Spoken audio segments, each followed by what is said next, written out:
नमस्कार, मी प्रतीक्षा. DNA मराठीमध्ये आपलं स्वागत. नेवासा तालुक्यातील मारुतीनगर येथील शोभा पंडोरे यांनी शेजारच्यांकडून सातत्याने त्रास दिला जात असल्याचा गंभीर आरोप करत पोलीस अधीक्षकांकडे न्यायाची मागणी केली आहे. पंडोरे यांनी दिलेल्या निवेदनानुसार 12 मे रोजी त्यांना मारहाण झाली होती. त्यानंतर 13 मे रोजी त्यांनी पोलीस अधीक्षक कार्यालयात तक्रार दिली. यानंतर नेवासा पोलीस ठाण्यात विनयभंगाची तक्रार नोंदविण्यात आली. मात्र याच रागातून दुसऱ्या दिवशी आरोपींनी घरात घुसून सुमारे 30 ते 40 जणांच्या जमावासह हल्ला केल्याचा आरोप त्यांनी केला आहे. या हल्ल्यात महिलांसह लहान मुलांनाही मारहाण करण्यात आली आहे. मोबाईल हिसकावून घेतल्याचा, घरातील वस्तू, कागदपत्रे आणि रोख रक्कम लुटल्याचाही आरोप निवेदनात करण्यात आला आहे. शोभा पंडोरे यांनी सांगितलं की त्या गर्भवती असतानाही त्यांना बेदम मारहाण करण्यात आली. त्यांच्यासह कुटुंबियांना गंभीर दुखापत झाल्यानं अहिल्यानगर जिल्हा रुग्णालयात उपचार घ्यावे लागले. मात्र आपण हॉस्पिटलमध्ये उपचार घेत असतानाच उलट आमच्यावरच अॅट्रॉसिटी सारखा खोटा गुन्हा दाखल करण्यात आल्याचा आरोप त्यांनी केलाय. या प्रकरणी निष्पक्ष चौकशी करून खोटा गुन्हा रद्द करावा, तसेच हल्लेखोरांवर कठोर कारवाई करून अटक करावी, या मागणीसाठी पंडोरे कुटुंबियांनी पोलीस अधीक्षक कार्यालयासमोर उपोषण सुरू केलं आहे. सुधाकर पंडुरे, मी राहणार नेवासा मारुतीनगर मध्ये.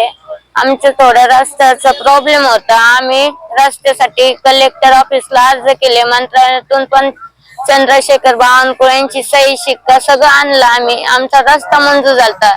सदर शेजारचे लोक आम्हाला पूर्वीपासून त्रास देतात. कधी शाळेत जाण्याचा रोड बंद करते, कधी काय गावात जाण्याचा, मुलींकडे बघून असं उघडे उभं राहून मुततात. लय त्रास दिला. त्यानंतर आम्ही रोड मंजूर करून आणला. देवीला गेले, पाय पाडायला गेले तर आमच्या समोर देवीचं मंदिर आहे. तर तिथे मी पाय पाडायला गेले ते नवनाथ अशोक बर्डे, खंडू अशोक बर्डे यांनी येऊन मला डायरेक्ट खाली पाडून मारहाण करून घरी कोणी नसताना बेदम मारहाण केली. माझी पॅन्ट फाटूस लोक मारलं माझ्या अंगावर बसून. ती कंप्लेंट मी द्यायला गेले नेवासा पोलीस स्टेशनला. त्यांनी माझी साधी एनसी घेतली. मी त्यानंतर इथं DSP साहेबांकडे आलते. तर त्यांनी सांगितलं जशी हकीकत तशी घ्या. तर तिथं गेल्यानंतर त्यांनी माझी विनयभंगाची केस घेतली. त्यानंतर दुसऱ्या दिवशी या लोकांनी आम्हाला घरी येऊन भांडणं केले. म्हणे तुमच्यावर खोटा दावा दाखल करू अॅट्रॉसिटीचा. परत आम्हाला म्हणे आम्ही तुम्हाला इथं राहूनच देणार नाही, म्हणून आम्ही इथं परत आलो होतो सांगायला. सरांना अर्ज दिले 13-14 तारखेला का ते आमच्यावर खोटा गुन्हा दाखल करणार आहे. आमच्या जीवाला धोका आहे.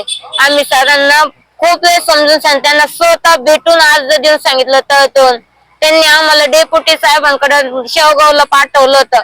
पण रात्री उशीर झाला, इथं जायला 12 वाजले घरी आम्हाला नेवाशामध्ये. मग आम्ही सकाळी जाणार होतेच. 8 वाजता उठलो आम्ही. तर सकाळी उठल्याबरोबर ते समोरचे गोळा झालेले दिसले. तर माझी बहीण म्हणे ते इकडे येत आहे. माझी बहीण म्हणे माझ्या दारात येऊ नको, आमच्याकडे व्हिडिओ क्लिप आहे. ते दारात आले सगळे मिळून. या मुली व्हिडिओ काढत होते. त्यांचे मोबाईल हिसकून घेतले लहान मुलींचे. यांना दोघांना मारायला लागले. मी विचारलं हो अंगावर हात उचलू नका. ते डायरेक्ट माझ्या माग लागले. मी एका रूम मध्ये स्वतःला कोंडून घेतलं. 112ला फोन करत होते. 112ला फोन केला, कोणी आलं नाही. त्यांनी दरवाजा तोडला, मला मारला आतमध्ये. माझे कपडे विपडे काढून मारत होते मला. घरात जी पण वस्तू दिसना डायरेक्ट दरोड्यासारखं कृत्य केलं त्यांनी. मोबाईल, पर्स मधले पैसे, आम्ही जे हे पुरावे गोळा केले ते रस्त्यासाठी मंजूर करून आणलेले ते सगळे त्यांनी घेतले. आधार कार्ड पण नाही माझ्याकडे आज ओरिजिनल. घरातले कपडे सगळे त्यांनी नेले. पैसे, काहीतरी सोनं बिनं काय थोडंफार होतं घरात.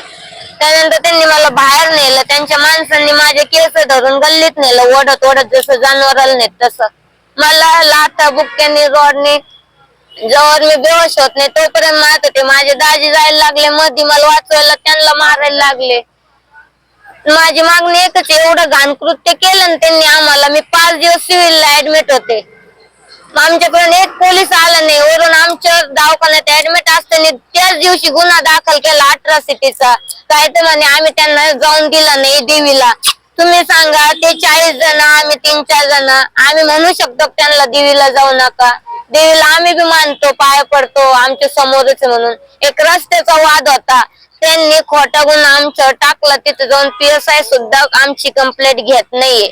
आम्ही वारंवार देऊन सांगितलं ही केस होण्या अगोदर का आमच्या जीवाला धोका आहे, खोटी कंप्लेंट होईल. त्यांनी खोटी कंप्लेंट बी दिली आणि आम्हाला मारून टाकण्याचा प्रयत्न बी केला. आमच्याकडे व्हिडिओ सगळे प्रूफ आहे. एवढ्या बाया होत्या मारायला. हे दरवाज्यातले आणि आमचे असे मार लागलेले फोटो आणि व्हिडिओ आहे माझ्याकडं.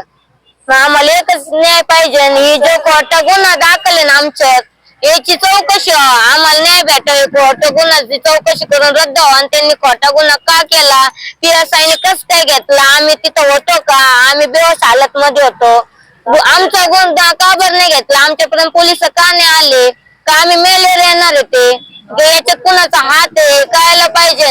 नागरगोजे दादा पण नाही आले ना, आमचे मोबाईल जे जप्त केले ते नागरगोजे दादांनी आम्हाला फक्त दवाखान्यात माझ्या भावाला बोलून त्यांना मोबाईल दिला फक्त. आणि मी त्यांना म्हणलं सर माझे पैसे पर्स मध्ये 10,000 रोख रक्कम होती, त्याच्यात सोनं होतं. ते म्हणे बाकीचं काही बोलू नको, मोबाईल भेटले ना बस झालं. मागणी एकच आहे, हा आमच्या खोटा गुन्हा तो रद्द होऊन आमची जे झाले आमच्या सोबत ते गुन्हा दाखल व्हावा, त्यांच्यावर कडक कायद्याने कारवाई व्हावी आणि त्यांना अटक व्हावं.